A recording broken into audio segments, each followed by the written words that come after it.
Help me reach 1,000 subscribes. Support the video with a like and leave your thoughts in the comments. I read every comment. Thanks. She always spoke like conversations were competitions. Someone had to win and someone had to lose. For most of our marriage, I let her believe she was winning. My name is Daniel. I am 39 years old, and for 12 of those years, I was married to Rebecca. On the surface, our life looked respectable. 2 cars in the driveway, a clean suburban house, polite smiles at neighborhood barbecues. People used words like stable and lucky when they talked about us. What they did not see was how often I swallowed my words to keep the peace. Rebecca had a talent for ending arguments with a final sentence that left no room for response. She would say things like, "This conversation is over," or "You are being dramatic again," and then turn away as if the matter was settled forever. In the beginning, I admired her confidence. Rebecca was decisive, sharp, always certain she was right. When we first met, that certainty felt like strength. I was quieter, more measured, the kind of man who thought before speaking. Together, it felt balanced, like we completed each other. Somewhere along the way, that balance shifted. Her confidence hardened into control, and my patience slowly turned into silence. I told myself it was normal. Marriage required compromise, after all. Someone had to bend.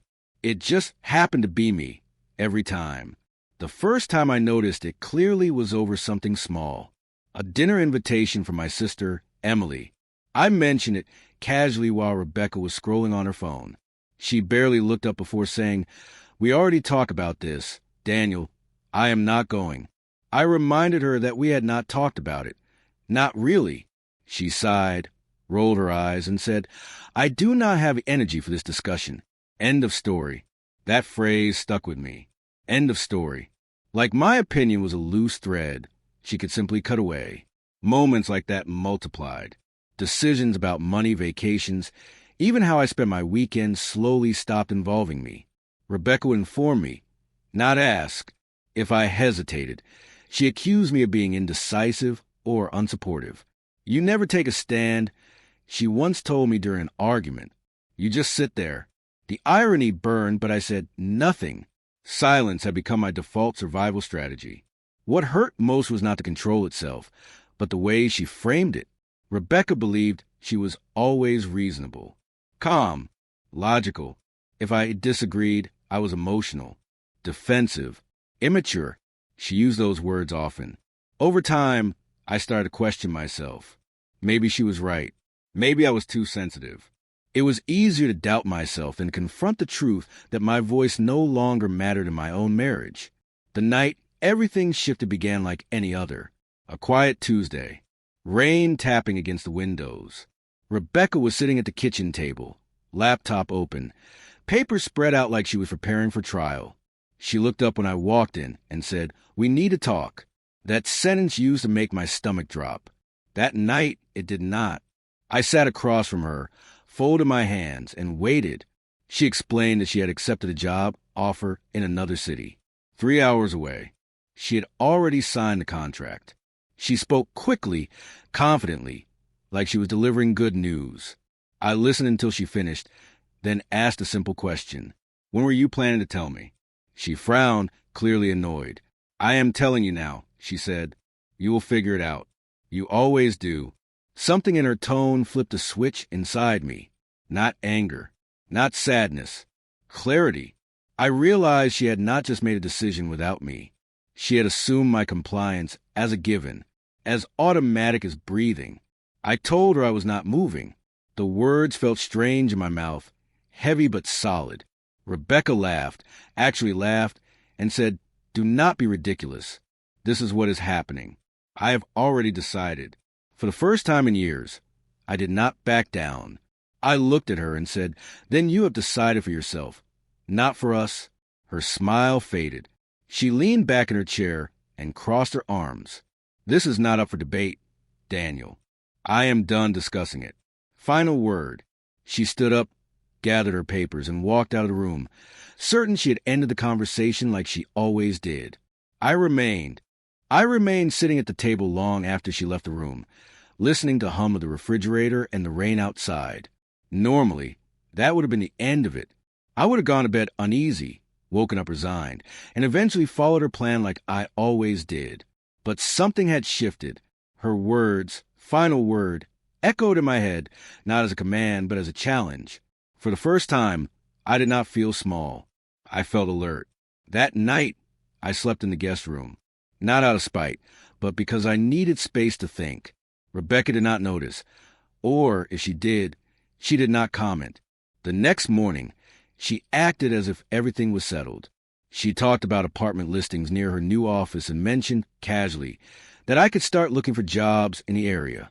I listened quietly, finished my coffee, and went to work. Over the next few days, I paid attention in a way I never had before. Not to her words, but to her assumptions. She assumed I would move. She assumed I would adjust. She assumed my life would rearrange itself around her choices. That realization was unsettling, but also freeing. I began to understand that my silence had taught her exactly how to treat me. Friday evening, I came home earlier than usual. Rebecca was packing boxes in the living room, labeling them with a black marker. Kitchen, office, clothes. She looked up and said, "Good, you can help. We need to be efficient." I set my bag down and told her we needed to talk. She sighed, irritated, and said, "Daniel, not now. There is nothing left to discuss." I stood there, steady, and said, "There is for me." She straightened, clearly unaccustomed to that tone. I told her I was not moving, and I meant it, not temporarily, not as a bluff. I told her I liked my job, my city, my life as it was, and I was done reshaping it to fit decisions I had no part in making. Her face hardened. She accused me of being selfish, of sabotaging her future. I listened without interrupting. When she finished, I said something she did not expect. "You are free to go, but you do not get to decide my life anymore."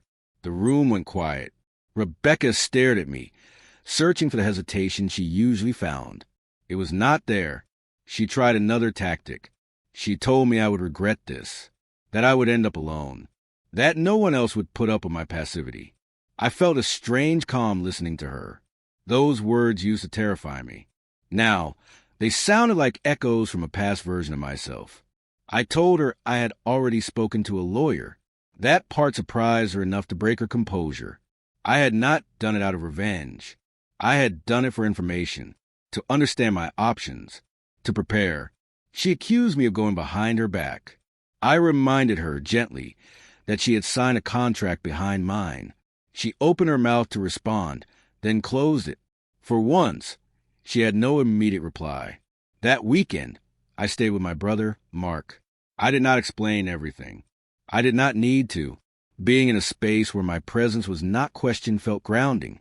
On Sunday night, I returned home to find the house half-packed and Rebecca sitting on the couch, staring at her phone. She looked up and said, "So what now?" The question was flat, uncertain. I realized she had never considered this outcome. I told her what now was simple. We would separate. She could take the job, the move, the life she wanted. I would stay. We would sell the house, split things fairly. No dramatics, no drawn-out war, just an ending. She stared at me for a long time, then said, "You are really doing this?" I nodded. She did not cry. Neither did I. The weeks that followed were quiet, procedural, paperwork, logistics, awkward conversations with friends who did not know what to say. Rebecca moved out first. The house felt empty, but lighter, like a room after heavy furniture is removed.